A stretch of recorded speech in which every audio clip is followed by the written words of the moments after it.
Hello and welcome to Voices for Fun with Mona Marshall. As you can tell, I'm dressed for safari. I'm ready to hunt. What am I hunting, you might ask?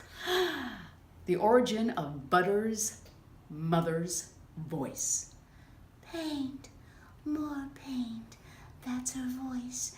And as you can tell, it's a bit aspirate with a little more voice and a lot of breath. And I thought it would be fun to figure out how voices start and how we can use them by changing them slightly to make different characters.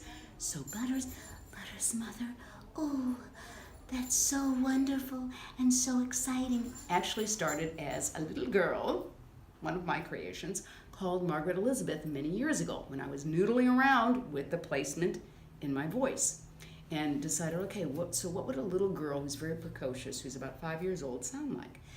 Oh, so she sounds like this. And as you can tell, for a younger voice, I have a lot of smile, but there's still the breathy quality and the aspirate.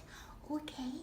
And then, a few years later, when I was auditioning for the voice of Moki Fraggle, and I had to match that voice, which was, well, you already know what's best for each other. Don't you have a little voice inside you? I took what I had learned about the breathiness from Margaret Elizabeth, that little character, and then used it for Moki, just like this. As you can tell, there's a little more voice. And then, as we get older, and we get a little more, I don't know, vacuous, we have Butter's mother. Paint, more paint. So, we went from a little girl to kind of a bit of a space cadet to an older space cadet, all by using aspirate with a little voice and then changing the placement.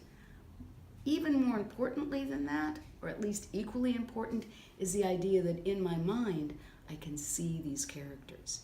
I see Margaret Elizabeth. Hi, how are you doing today? And I can see Moki. Well, that would be a really great thing to do, don't you think? And I can see Butter's mother, who's a little bit more desperate because, after all, she has a son to raise, doesn't she? So anyway, that's it for today. Have some fun noodling with your voices and see what you can come up with. Have them change just by placement, mind magic, and deciding who and what they are.